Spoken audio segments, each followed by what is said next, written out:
Bismillahirrahmanirrahim. Assalamualaikum warahmatullahi wabarakatuh. Bagaimanakah caranya jin menikah dengan manusia? Dan bagaimanakah cara mereka berhubungan? Serta jika hal itu terjadi, bagaimanakah tinjauan syariat? Dan apakah mereka bisa melahirkan anak?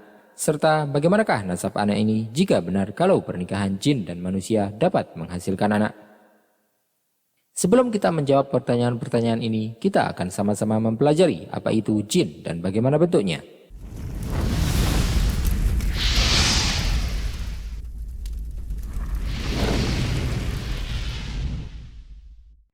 Kita tidak akan mengetahui hakikat tentang jin secara terperinci kecuali melalui nas-nas yang telah disebutkan dalam Al-Quran atau As-Sunnah.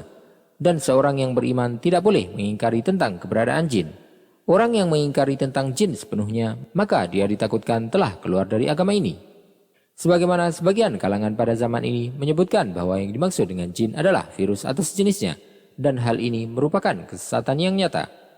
Allah SWT telah berfirman tentang bangsa jin. Kunna tara'iqa qidada. Kami menempuh jalan yang berbeda-beda. Maka di antara para jin ada kalangan jin yang soleh, dan di antara mereka ada juga yang merusak.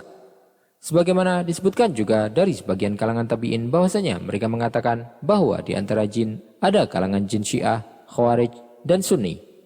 Jin pada asal penciptaannya disebutkan dalam kitab Al-Mustadrak Al-Kabir dan juga oleh Imam Al-Baihaqi dalam kitab Al-Asma' wa Sifat. Dari hadis As-Sa'labah Al-Khushani radhiyallahu anhu disebutkan bahwasanya Rasulullah sallallahu alaihi wasallam bersabda, "Al-jinnu thalathatu asnaf, fasinfun lahum ajnihah, yatiruna biha fil hawa, wa sinfun hayyat wa kilab, wa sinfun yahilluna wa yad'anun."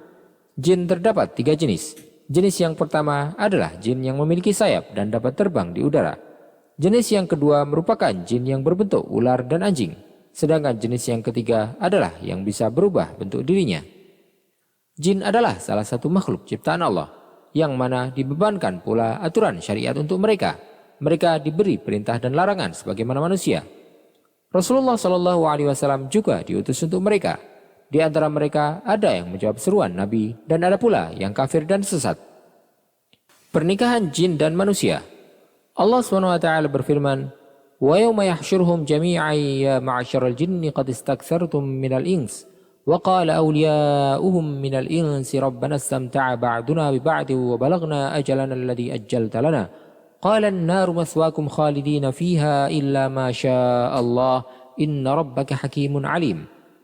Dan ingatlah pada hari ketika dia mengumpulkan mereka semua dan Allah berfirman, "Wahai golongan jin, kamu telah banyak menyesatkan manusia."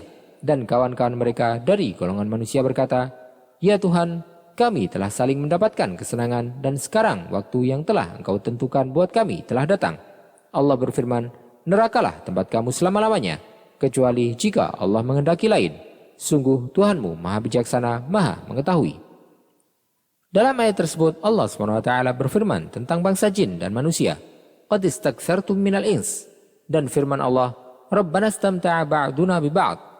Kedua kalimat tersebut memiliki makna yang dekat atau mengarah pada makna yang serupa. Potongan ayat yang pertama, "Qad istakthartum minal ins," muncul pertanyaan, apakah yang dimaksud dengan memperbanyak manusia?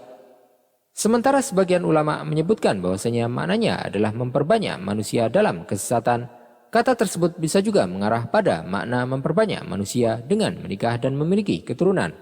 Atau bisa juga maknanya adalah memperbanyak manusia yang bertingkah dan berlaku seperti kalangan jin, melakukan perbuatan setan yang mana mereka mempraktekkan perbuatan-perbuatan setan. Atau mengandung dua arti sekaligus, yaitu menikah dan berperilaku seperti setan. Dilihat dari kemungkinannya, maka jin akan dapat menikah dengan manusia dalam dua keadaan. Yang pertama, jin menyerupakan diri dalam wujud manusia, sehingga berlaku kepadanya semua hukum fisik pada manusia. Yang kedua, pernikahan secara tidak langsung. Allah SWT berfirman, "Wastafziz man istata'ta minhum bisautika wa ajlib 'alaihim bi khailika wa rajilika wa syarikhum fil amwali wal auladi wa'idhum wa ma ya'iduhumus syaitanu illa ghurura." Dan perdayakanlah siapa saja di antara mereka yang engkau sanggup dengan suaramu yang memukau. Kerahkanlah pasukanmu terhadap mereka yang berkuda dan yang berjalan kaki, dan bersekutulah dengan mereka pada harta dan anak-anak, lalu beri janjilah kepada mereka. Padahal setan itu hanya menjanjikan tipuan belaka kepada mereka. Jika kita simak pada firman Allah SWT, "Wasyarikhum fil amwali wal aulad," dan bersekutulah dengan mereka dalam harta dan anak-anak. Persekutuan jin dengan manusia dalam anak-anak, sebagaimana yang disebutkan dalam ayat tersebut, adalah dengan ikut serta dalam kegiatan manusia ketika dia menggauli istrinya. Sehingga dia pun melakukan hal-hal yang dilarang oleh Allah SWT, seperti menggauli wanita dari duburnya atau melakukan hal-hal lain yang dilarang oleh Allah SWT dalam syariat ini. Sebagaimana jika dia berimajinasi ketika melakukan hubungan, misalnya jika wanita membayangkan bahwa dirinya berada dalam pelukan pria lain, atau sang pria membayangkan bahwa dirinya berada dalam pelukan wanita lain, atau mereka menggunakan kata-kata yang buruk, jelek, atau terlarang. Seringkali ketika manusia melakukan hubungan suami istri dengan dalih bahwa tidak ada yang tahu rahasia mereka, mereka pun melupakan kehadiran setan di antara mereka. Oleh karena itulah Rasulullah SAW mengajarkan kepada kita untuk membaca doa agar dijauhkan dari gangguan setan ketika sedang melakukan hubungan suami istri. Pernikahan jin dengan manusia. Bisa jadi manusia dapat bersenang-senang dengan jin, dan juga jin bersenang-senang dengan manusia. Tetapi pernikahan tersebut menurut syariat tidak dibolehkan. Hadis-hadis yang menunjukkan tentang perkawinan manusia dengan jin semuanya merupakan hadis yang lemah. Bahkan banyak ulama yang menjelaskan bahwasanya tidak dibolehkan bagi seorang manusia untuk menikahi wanita dari bangsa jin. Hal tersebut disimpulkan dari firman Allah SWT, "Wa min ayatihi an khalaqa lakum min anfusikum azwaja." Dan di antara tanda-tanda kebesarannya ialah Dia menciptakan pasangan-pasangan untukmu dari jenismu sendiri. Disebutkan dalam sebuah riwayat oleh Abu Dawud dalam sunannya dari Aisyah radhiyallahu anha bahwasanya Rasulullah SAW bersabda, "Fikum mugharibun." Di antara kalian ada yang menjadi mugharibun. Maka Aisyah bertanya kepada Rasulullah SAW, "Wamal mugharibun?" Siapakah itu al-mugharibun? Rasulullah SAW pun menjawab, "Alladzina yashtariku fihimul jin." Al-mugharibun adalah orang-orang yang berserikat dengan jin dalam rumah tangga mereka. Hadis ini bukanlah hadis yang sahih, sebagaimana yang disebutkan oleh Abu Shaykh dalam kitab Al-Azamah dan juga Ibnu Adi dalam kitab Al-Kamil.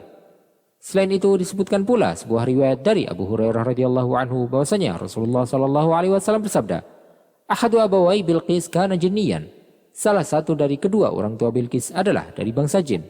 Akan tetapi hadis ini merupakan hadis yang sangat lemah dan merupakan sebuah kisah yang sama sekali tidak benar dan tidak terbuktikan.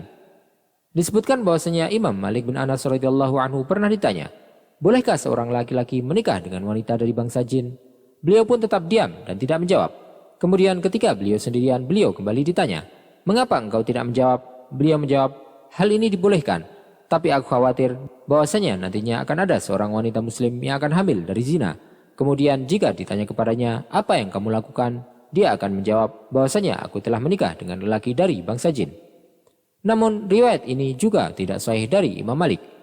Dalam kitab Tanakuhul Insi Minal Jin, Al-Alusi berkata, "Jika jin wanita hamil oleh manusia, maka apakah dia akan tetap menjadi makhluk halus dan tidak terlihat?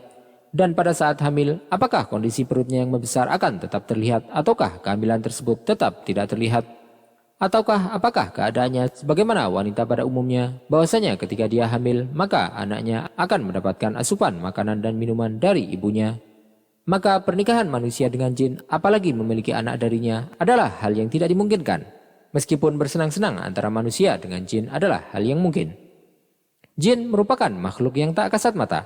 Terkadang mereka muncul, dan ketika muncul mereka dapat bersentuhan dengan manusia, juga bersenang-senang. Akan tetapi tidak boleh dikatakan bahwasanya ada pernikahan yang syar'i antara manusia dengan jin. Begitu juga tidak boleh seseorang untuk mengatakan bahwasanya ayahnya adalah dari bangsa jin. Adapun kesurupan jin, maka akidah Ahlussunnah wal Jamaah adalah mempercayainya dan tidak mengingkarinya. Orang-orang yang mengingkari hal ini adalah dari golongan Mu'tazilah. Karena banyak hadis yang sahih yang disebutkan dari Rasulullah SAW tentang gangguan jin yang masuk ke dalam tubuh manusia. Bahkan ayat-ayat dalam Al-Quran menunjukkan tentang hal tersebut. Salah satunya adalah sebuah hadis sahih yang diriwayatkan dari Ibnu Abbas radhiyallahu anhu, bahwasanya ada seorang wanita yang berkata kepada Rasulullah SAW, "Inni usra wa inni atakashaf, fad'ullah li." Sesungguhnya aku mendapatkan gangguan jin dan auratku sampai tersingkap ketika aku tidak sadar.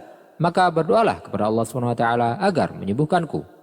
Maka Rasulullah SAW menjawab, "In syi'ti da'autullaha lak, wa in syi'ti sabarti wa dakhaltil jannah." Jika kamu mau, aku akan berdoa kepada Allah SWT agar engkau disembuhkan. Tapi jika kau mau, bersabarlah dan kamu akan mendapatkan surga. Wanita tersebut menjawab, aku akan bersabar, tetapi aku takut kalau auratku terbuka saat aku tidak sadar.